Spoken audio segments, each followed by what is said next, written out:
അമ്പലത്തിൽ നിന്നും തിരിച്ചു വരുന്ന വഴിയാണ് അയാളെ കണ്ടത്. വിനോദ്. അയാളെ ശ്രദ്ധിക്കാതെ കടന്നു പോകാൻ ശ്രമിച്ചപ്പോഴാ അയാള് മുന്നിലേക്ക് വന്നു നിന്നത്.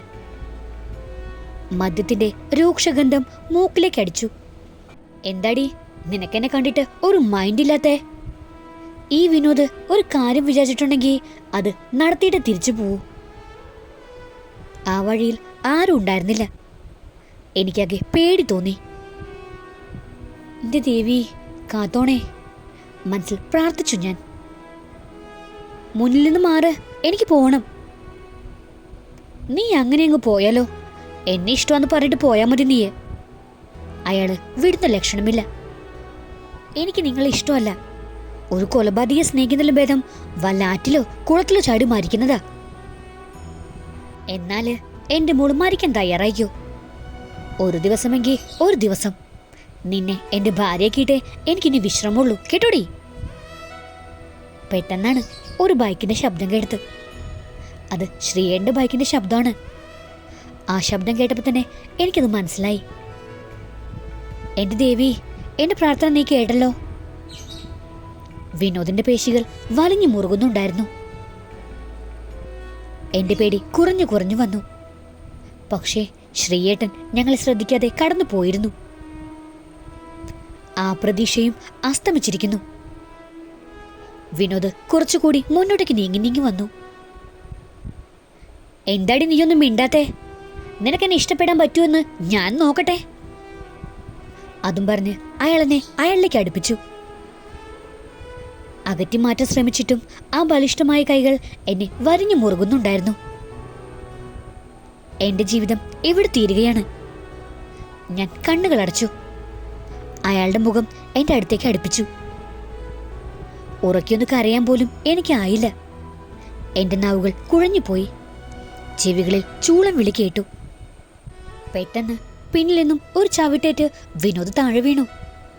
ഞാൻ സൈഡിലേക്കും. കാല് ചെന്നടിച്ചത് ഒരു കല്ലിൽ. ശ്രീയേട്ടൻ. എനിക്ക് വിശ്വസിക്കാനായില്ല. പിന്നെ അവിടെ കണ്ട കാഴ്ച പൊടി പാർന്നതായിരുന്നു. എന്തോ ഭാഗ്യത്തിന് ആ സമയം അവിടെ ആളുകളില്ലായിരുന്നു. ഇനിയും തല്ലിയ അയാൾ ചത്തുപോയെന്ന് മനസ്സിലായപ്പോ ശ്രീയേട്ടനെ തടഞ്ഞു ഞാൻ. കണ്ണിൽ എരിയുന്ന പകയോടെയാണ് അയാൾ അവിടെ നിന്ന് പോയത്. ആരടി അവൻ? ശ്രീ ദേഷ്യത്തോട് ചോദിച്ചു. അത് വിനോദ്. ഞാൻ സ്ഥിരം പോകുന്ന ബസ്സിലെ കണ്ടക്ടറാണ്. എന്നെ കെട്ടണമെന്ന് പറഞ്ഞോണ്ട് വന്നതാ. അവനാണോ അതോ നീയാണോ കെട്ടാൻ പറഞ്ഞത്? കാണുന്നവരോടൊക്കെ ഇഷ്ടമാണെന്ന് പറയലല്ലേ നിന്റെ പണി. അങ്ങനെ വഴിയെ കാണുന്നവരോടൊന്നും ഞാൻ എൻ്റെ ഇഷ്ടം പറഞ്ഞിട്ടില്ല, പ്രേമിച്ചിട്ടുമില്ല. അത് ഞാൻ ശ്രീഹരിയല്ല. പെട്ടെന്നുള്ള ദേഷ്യത്തിലാണ് അങ്ങനെ പറഞ്ഞത്. അതേടി, ഞാൻ പലരോടും പറയും, പലരെയും കൂടെ കേടുത്തുകയും ചെയ്യും. ഇതൊക്കെ അറിഞ്ഞിട്ട് തന്നെയല്ലേ ഇന്നലെ നീയും നിന്റെ ഇഷ്ടം പറഞ്ഞത്. ഇഷ്ടം എന്നൊക്കെ പറഞ്ഞതേ കുട്ടിക്കളിയല്ല, നിന്നെപ്പോലുള്ളവർക്ക് തട്ടിക്കളിക്കാൻ. നിങ്ങൾ പലരുടെ കൂടെ പോയാലും അതൊന്നും ശ്വാസതമല്ലെന്ന് എനിക്കറിയാം. ഒരു പെണ്ണെ ചതിക്കാനും നിങ്ങൾക്കാവില്ല. അതിനു മാത്രം ദുഷ്ടമനസ്സ് ഈ ശ്രീയേട്ടനിലെന്ന് ഈ മുഖം കണ്ടാൽ അറിയാം. മുഖം മനസ്സിന്റെ കണ്ണാടി എന്ന് കേട്ടിട്ടില്ലേ? ആ കണ്ണുകളിൽ നോക്കി തന്നെ അവളത് പറഞ്ഞത്. തന്നെ കുറിച്ച് എല്ലാം ഇവൾ മനസ്സിലാക്കിയിട്ടുണ്ടെന്ന് ശ്രീഹരി മനസ്സിലോർത്തു. താൻ മൂലം ഒരു പെണ്ണിന്റെയും കണ്ണുനീര് വീഴില്ലെന്ന് അമ്മയ്ക്ക് വാക്കു കൊടുത്തിട്ടുണ്ട്. ഒന്ന് രണ്ട് തേപ്പ് കിട്ടിയെങ്കിലും ഒരിക്കലും ഒരു പെണ്ണ് താൻ കാരണം കരഞ്ഞിട്ടില്ല. എല്ലാം വെറും ടൈം പാസ് മാത്രം. ആരൊക്കെയോ ഞങ്ങൾ ശ്രദ്ധിച്ച് കടന്നുപോയി. ശ്രീയേട്ടൻ പോക്കോ, ആളുകൾ ശ്രദ്ധിക്കുന്നുണ്ട്. എൻ്റെ കൂടെ നിന്നിട്ട് ഇനി ചീത്തപ്പേര് കേൾക്കണ്ട. ഞാൻ വീട്ടിലേക്ക് നടന്നു. നടക്കാൻ ഒരു ബുദ്ധിമുട്ട്. കാലുളുക്കിയിട്ടുണ്ട്. ശ്രീയേട്ടൻ അവിടെ തന്നെ നിൽക്കുന്നുണ്ടായിരുന്നു. തിരിഞ്ഞു നോക്കിയില്ല. നോക്കാനുള്ള ശക്തിയില്ലായിരുന്നു. അനുസരണയില്ലാതെ കണ്ണുനീർ കവിൾ തടം നനച്ചുകൊണ്ടിരുന്നു. കോളേജിൽ പോവാൻ തന്നെ പേടിയായി. അയാള് അവിടെയും വന്ന ആരും രക്ഷിക്കാനില്ല. തനിക്കൊരച്ഛനോ ചേട്ടനോ ഉണ്ടായിരുന്നെങ്കിൽ. ലക്ഷ്മി! പിന്നിൽ നിന്നുള്ള ശ്രീയേട്ടന്റെ വിളി കേട്ട് നിന്നു. എന്റെ അമ്മാവനാണോ തന്റെ അച്ഛൻ? മറുപടി പറഞ്ഞില്ല. നിറഞ്ഞൊഴുകുന്ന കണ്ണുനീർ ദാവണിത്തുമ്പാൽ തുടച്ചെടുത്തു. അത് സത്യമാണെങ്കിൽ നിന്നെ അദ്ദേഹത്തിന്റെ മകളായി ഞാൻ വാഴിക്കും. അതല്ലെങ്കിൽ നിന്റെ മരണം എന്റെ കൈകൊണ്ടായിരിക്കും. എന്നെ ഇഷ്ടമല്ലെങ്കിലും ആ വാക്കുകൾ എനിക്കൊരു കുളിർമഴയായി തോന്നി. സ്വന്തം അച്ഛനാരാണെന്ന് ഒരിക്കലും ഒരമ്മയും മകളോട് കള്ളം പറയില്ല. അദ്ദേഹത്തിന്റെ മകളായി ജീവിക്കണമെന്നുള്ള കൊതിയൊന്നും എനിക്കില്ല. എന്നെ അംഗീകരിക്കുകയും വേണ്ട. പക്ഷെ എനിക്കറിയണം, സ്നേഹം നടിച്ച് എന്തിനാ എൻ്റെ അമ്മയെ ചതിച്ചതെന്ന്. അത് മാത്രം അറിഞ്ഞാൽ മതി. അറിഞ്ഞുകൊണ്ടാണോ അതോ സാഹചര്യം കൊണ്ട് സംഭവിച്ചതാണോ എന്ന്. നീ വണ്ടിയിൽ കയറ്, ഞാൻ കൊണ്ടാക്കാം. അവക്ക് വിശ്വസിക്കാനായില്ലത്. കുന്തം വിഴുങ്ങിയതുപോലെ നിൽക്കാതെ ഇങ്ങോട്ട് കേറി പുല്ലേ. പോയിട്ട് വേറെ പണിയുള്ളതാ. വേണ്ട, ഞാൻ നടന്നു പോക്കോളാം. കണ്ടവന്മാർ വന്ന് കേറി പിടിച്ചപ്പോ നീ ആസ്വദിച്ച് നിൽപ്പുണ്ടായിരുന്നല്ലോ. എന്നിട്ട് എന്റെ ബൈക്കിൽ കയറാൻ നിനക്ക് മടി. അത് കേട്ടപ്പോ കണ്ണുകൾ വീണ്ടും നിറഞ്ഞു. നിന്ന് മൂങ്ങാതെ കേറാൻ നോക്ക്, ഞാൻ വീട്ടിൽ കൊണ്ടാക്കാം. ഈ കാലം വെച്ച് നടക്കണ്ട. പിന്നെ വഴി വെച്ച് അവനെങ്ങാനും വന്നാ എപ്പോഴും ഞാൻ ഉണ്ടായെന്ന് വരില്ല. സ്വന്തം ചായത്തിൽ സൂക്ഷിക്കാൻ കഴിയാതെ നിന്ന് കരഞ്ഞിട്ട് കാര്യമില്ല. അമ്മയ്ക്ക് പറ്റിയ അനുഭവം അറിയാലോ. പിന്നെ ഒരു കാര്യം കൂടി, നിന്നോടുള്ള പ്രേമം കൊണ്ടാന്ന് കരുതണ്ട. ലതിക ചേച്ചിയെ മാത്രം ഓർത്തിട്ടാ. കേടുടി വെള്ളപ്പാറ്റേ. വെള്ളപ്പാട് നിന്റെ കെട്ടിയോള്. ഞാൻ ശബ്ദം താഴ്ത്തി പറഞ്ഞു. ഭവതി എന്തെങ്കിലും ഒഴിഞ്ഞോ? ഇല്ലെന്ന് കണ്ണടച്ചോണ്ട് പറഞ്ഞു. ഇങ്ങേർക്ക് ഇത്രയും ചെവിയോ? മടിച്ചാണ് വണ്ടിയിൽ കയറിയത്. ആദ്യമായിട്ടാണ് ഒരു ബൈക്കിൽ കയറുന്നത്. അതിൻ്റെ ഒരു പേടി എനിക്കുണ്ടായിരുന്നു. ഒരുപാട് ആഗ്രഹിച്ചിട്ടുണ്ട് ശ്രീയേട്ടനോടൊപ്പം കെട്ടിപ്പിടിച്ച് ഒരിക്കലും അവസാനിക്കാത്തൊരു യാത്ര. ഒരകലം പാലിച്ച ഞാനിരുന്നത്. എവിടെ പിടിക്കണം എന്നെനിക്ക് അറിയില്ലായിരുന്നു. അതുകൊണ്ട് തന്നെ വണ്ടി എടുത്തതും വീഴാൻ പോയതും ഒരുമിച്ചായിരുന്നു. വീഴാൻ പോയപ്പോൾ പിടിച്ചത് ശ്രീയേട്ടന്റെ ഷർട്ടിൽ. പെട്ടെന്ന് വണ്ടി നിർത്തി. പിടിക്കാതാണോടി വണ്ടിയിലിരിക്കുന്നേ? കലിപ്പിലാണ് ചോദിച്ചത്. എനിക്ക് വണ്ടിയിൽ കയറിയിട്ട് ശീലമൊന്നുമില്ല. ആദ്യമായിട്ടാ ബൈക്കിൽ കയറുന്നേ. ബൈക്കിൽ കൊണ്ടുപോവാൻ എനിക്ക് അച്ഛനും ആങ്ങളമാരൊന്നും ഇല്ലല്ലോ. ശ്രീയേട്ടൻ പോക്കോ, നടക്കാനുള്ള ദൂരല്ലേ ഉള്ളൂ. ഞാൻ നടന്നു പോക്കോളാം. എന്നാ കേട്ടില്ലമ്മ, നടന്നു പോയാ മതി. സഹായിക്കാന്ന് കരുതിയപ്പോ അവക്കത് പിടിച്ചില്ല. ഈ നാടിയാണോ ദൈവമേ കണി കണ്ടത്? അതും പറഞ്ഞ് ശ്രീഹരി വണ്ടി സ്റ്റാർട്ട് ചെയ്ത് മുന്നോട്ട് പോയി. ഷോ, വേണ്ടായിരുന്നു. നല്ലൊരു ചാൻസ് നഷ്ടപ്പെടുത്തി. മുന്നോട്ട് പതിയെ നടക്കാൻ നോക്കി. കാലിന് നല്ല വേദനയുണ്ട്. ഒരു ഹോണടി കേട്ടാ നോക്കിയത്. ശ്രീയേട്ടൻ തിരിച്ചു വരുന്നുണ്ട്. വണ്ടി വളച്ച് എന്റെ മുന്നിലായി നിർത്തി. കേറടി. അധികാരത്തോടുള്ള ആ വിളി കേട്ട് ഞാനൊന്ന് സ്തംഭിച്ചു. ഒന്നും നോക്കിയില്ല. ബൈക്കിലേക്ക് ചാടിക്കയറി. ഇത്തവണ മുറുക്കി പിടിച്ചു തന്നെയാണ് ഇരുന്നത്. തന്നെ അമ്പരപ്പിച്ചുകൊണ്ട് ശ്രീയേട്ടന്റെ വലത് കൈ തന്റെ വലത് കയ്യിൽ പിടിച്ച് ശ്രീയേട്ടന്റെ വയറിൽ ചേർത്ത് വെച്ചു. പറഞ്ഞറിയിക്കാനാവാത്തൊരു തരം വികാരമാണ് ആ സമയത്ത് എനിക്ക് ഉണ്ടായത്. ശ്രീയേട്ടനെ ചുറ്റിപ്പിടിച്ച് തന്റെ മുഖം ആ പുറത്തേക്ക് അമർത്തിയപ്പോ മഞ്ഞൾ കുറിയാലും കണ്ണുനീരാലും പുറം കുതിർന്നിരുന്നു. ആ സമയം തന്റെ കൈത്തലം ആ ചുണ്ടോട് ചേർത്തിരുന്നു ശ്രീയേട്ടൻ. ശരിക്കും സ്വർഗത്തിലെത്തിയ ഒരു പ്രതീതിയായിരുന്നു ആ നിമിഷം. ഞാൻ ശ്രീയേട്ടനോട് കൂടുതൽ ചേർന്നിരുന്നു. വീടിനടുത്തുള്ള ഇടവഴിയിലെത്തിയപ്പോഴാണ് പരിസരബോധം വന്നത്. ഇറങ്ങുന്നില്ലേ? അവൻ മെല്ലെ ചോദിച്ചു. വണ്ടിയിൽ നിന്നും പതുക്കെ ഇറങ്ങി. ഉള്ളിലൊരു ഭയം. തങ്ങളുടെ യാത്ര എത്ര പേര് കണ്ടിരിക്കും? അടുത്തുള്ള വീട്ടിലെ ശാരദ ചേച്ചി അർത്ഥം വെച്ച് നോക്കിക്കൊണ്ട് പോയി. കുടുംബശ്രീയിലെ ഈ ആഴ്ചത്തെ വിഷയം ഞാനാകും. തള്ള വേലി ചാടിയ മകള് മതില് ചാടും. അവർക്ക് പറഞ്ഞു ചിരിക്കാൻ ഒരു വിഷയായി. ഇടവഴിയിലൂടെ ഓടി വരുന്ന സ്കൂൾ കുട്ടികൾ തങ്ങളെ കണ്ട് ചിരിച്ചുകൊണ്ട് പോയി. എനിക്കാകെ വിഷമമായി.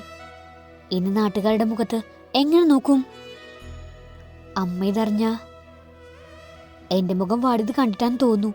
ശ്രീയേട്ടൻ പറഞ്ഞു. താനൊന്നുകൊണ്ടും പേടിക്കണ്ട. പരദൂഷണക്കാരെ പേടിച്ചാ ജീവിക്കാൻ ഒക്കുകയല്ല. കണ്ണുകൾ കൊണ്ട് യാത്ര പറഞ്ഞവൾ വീണ്ടും അവനൊന്നു നോക്കി. ആ നോട്ടത്തിൽ എന്തൊക്കെയോ അവൾ പ്രതീക്ഷിച്ചു. പോകാനൊരുങ്ങി അവളുടെ കയ്യിൽ പിടിച്ച് ശ്രീഹരി അരികിലേക്ക് ചേർത്ത് നിർത്തി. പെട്ടെന്നുള്ള അവന്റെ പ്രതികരണത്തില് അവളൊന്ന് പകച്ചു. ചുറ്റും നോക്കി. ഭാഗ്യം, ആരുമില്ല. അങ്ങനെ അങ്ങ് പോയാലോ? ഒരു തെമ്മാടിയിൽ നിന്ന് രക്ഷിച്ചതിന്റെ കൂലിയായിട്ട് എന്തെങ്കിലും തന്നിട്ട് പോയാ മതി. അവൻ കള്ളച്ചിരിയിൽ പറഞ്ഞു. എന്താ വേണ്ടത്? എന്ത് ചോദിച്ചാലും തരുമോ? തരാം. എന്തും തരാമെന്നല്ലേ പറഞ്ഞത്? നിന്നെ തന്നെ ചോദിച്ചാലോ? ഞാൻ തരും. ശരിക്കും ആലോചിച്ചിട്ട് തന്നെയാണോ? നിന്നെ നശിപ്പിച്ച് ഞാൻ കടന്നു കളഞ്ഞാലോ? ശ്രീഹരി അല്പം ഗൗരവത്തിൽ ചോദിച്ചു. നിങ്ങളെ കൊണ്ട് അതിനാവില്ല. അത്രയ്ക്ക് ദുഷ്ടനാവാൻ കഴിയോ ശ്രീയേട്ടന്? എന്നെ അത്രയ്ക്ക് വിശ്വാസമാണോ നിനക്ക്? എന്റെ അമ്മയോളം വിശ്വാസ എനിക്ക് നിങ്ങളെ. ഇന്നലെ എന്നല്ല, എത്രയോ വർഷങ്ങൾക്ക് മുമ്പ് തന്നെ ഞാൻ നിങ്ങളെ വിശ്വസിച്ചിരുന്നു, ആരാധിച്ചിരുന്നു. ആ വാക്കുകളുടെ പൊരുൾ, അവളുടെ ധൈര്യം അവന് മനസ്സിലായി.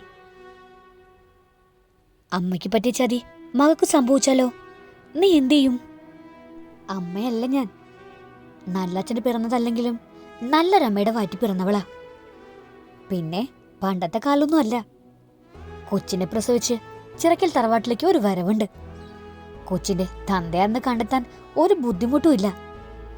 DNA ടെസ്റ്റുകൾ സുഖമായി നടന്നുകൊണ്ടിരിക്കുന്ന കാലാട്ടോ. കുസൃതിയാൽ ഇടം കണ്ടിട്ടോണ്ട് പറഞ്ഞു. അത്രയ്ക്ക് ധൈര്യമുണ്ടോ നിനക്ക്? എന്നാലൊന്ന് കാണണമല്ലോ. അവൻ അവളുടെ ഇടുപ്പിൽ കൈ അമർത്തി മുഖം അവളിലേക്ക് അടുപ്പിച്ച് ആ ചുണ്ടുകൾ കവർന്നെടുത്തു. ശരീരം മകെ കോരിത്തരിക്കുന്നത് പോലെ തോന്നിയവക്ക്. നനുത്ത ഒരു സ്പർശം പോലെ ഒരു നിമിഷം അവൾ ആ ചുംബനത്തെ ആസ്വദിച്ചു. എന്തോ ഒരു ഉൾവിളിയാൽ അവനെ തട്ടിമാറ്റി. ശരീരമാകെ ഒരു വിറയൽ. ചുറ്റിലും ഒന്നു നോക്കി. ആരുമില്ല. കിളികളുടെ കളകളാരവം മാത്രം. അവളുടെ പേടി കണ്ടപ്പോ അവന് ചിരി വന്നു. ഞാൻ പോണു, അവൾ എങ്ങോ നോക്കി പറഞ്ഞു. ഒരു ഉമ്മ തന്നപ്പോഴേക്കും ധൈര്യമൊക്കെ ചോർന്നു പോയോ? അവൾ മറുപടി പറഞ്ഞില്ല. മുഖം താഴ്ന്നു നിന്നു. അവളുടെ മുഖമാകെ ചുമന്നു തുടുത്തിരുന്നു. ഒരു ഉമ്മ കിട്ടിയപ്പോഴേക്കും മുഖമാകെ ചുമന്നു തുടുത്തല്ലോ. ഇക്കണക്കിന് പോയാ നമ്മുടെ കല്യാണം കഴിഞ്ഞ കേട്ടത് ചെമ്പരത്തി പൂനെയാണെന്ന് നാട്ടുകാര് പറയല്ലോ ടീച്ചറാ. അവന്റെ അർത്ഥം വെച്ചുള്ള വാക്കുകൾ കേട്ടപ്പോ ലക്ഷ്മിയുടെ മുഖം നാണത്താൽ കുതിർന്നു. ഞാൻ പോണു, അവൾ തിരിഞ്ഞു നടന്നു. ഈ വയ്യാത്ത കാലം വെച്ച് ഇനി കോളേജിലോട്ടൊന്നും പോവണ്ട. ഇന്ന് പോവാതിരിക്കാൻ പറ്റില്ല, ക്ലാസ് ടെസ്റ്റ് ഉള്ളതാ, അവള് പറഞ്ഞു. ഈ വയ്യാത്ത കാലം വെച്ച് നീ കോളേജിലേക്ക് പോയാ എന്നെ മുട്ടുകാലം ഞാൻ തല്ലൊടിക്കും, കേട്ടോടി വെള്ളപ്പാറ്റേ. ആൻസറിനോടെ മൂളി അവൾ. അവൻ പോവാനൊരുങ്ങി ബൈക്ക് സ്റ്റാർട്ട് ചെയ്തു. പിന്നെ ഒരു കൂട്ടം പറഞ്ഞാ ദേഷ്യപ്പെടൂ? എന്താ? ഒരു ജോലിക്ക് ശ്രമിച്ചൂടെ? എന്നും അച്ഛന്റെ തണലിങ്ങനെ നിന്നാ മതിയോ? എനിക്കെന്തിനാ ജോലി? ഒരു 4 തലമുറയ്ക്ക് കഴിക്കാനുള്ളത് ഞങ്ങൾക്കുണ്ട്. അത് നിങ്ങളുടെ അച്ഛൻ ചിറക്കൽ ശ്രീധരൻ സമ്പാദിച്ചത്, പിന്നെ പാരമ്പര്യമായി കിട്ടിയതും. ഞാൻ കിട്ടുന്നാള് സ്വന്തം കാലിൽ നിൽക്കുന്നവനായിരിക്കണം, അല്ലാതെ സ്വന്തം അച്ഛന്റെ മുന്നിലായാലും കൈനീട്ടി നിൽക്കേണ്ടി വരുന്നവനായിരിക്കരുത്. അല്ലെങ്കിലും നിങ്ങളെ പറഞ്ഞിട്ട് കാര്യമില്ല. നിങ്ങളുടെ അച്ഛനെ പറഞ്ഞാൽ മതിയല്ലോ. പോത്തുപോലെ വളർന്നിട്ടും ഒരു ജോലിക്കും വിടാതെ ഒന്നുമില്ലെങ്കിലും സ്വന്തം സ്ഥാപനത്തിലെ കാര്യങ്ങളെങ്കിലും നോക്കി നടത്തിക്കൂടെ? എന്റെ അച്ഛനെ പറയുന്നോട് വെള്ളപ്പാറ്റേ. അവൻ ദേഷ്യത്താൽ വണ്ടി അവളുടെ അടുത്തേക്ക് അടുപ്പിച്ചു. ഈ ലവ് സ്റ്റോറിയുടെ ബാക്കി കേൾക്കാൻ നിങ്ങൾക്ക് താല്പര്യമുണ്ടെങ്കിൽ സബ്സ്ക്രൈബ് ചെയ്ത് സപ്പോർട്ട് ചെയ്യുക. കൂടുതൽ തന്നെ ബെല്ലൈക്കണും പ്രസ് ചെയ്യാൻ മറക്കരുത്. Thank you.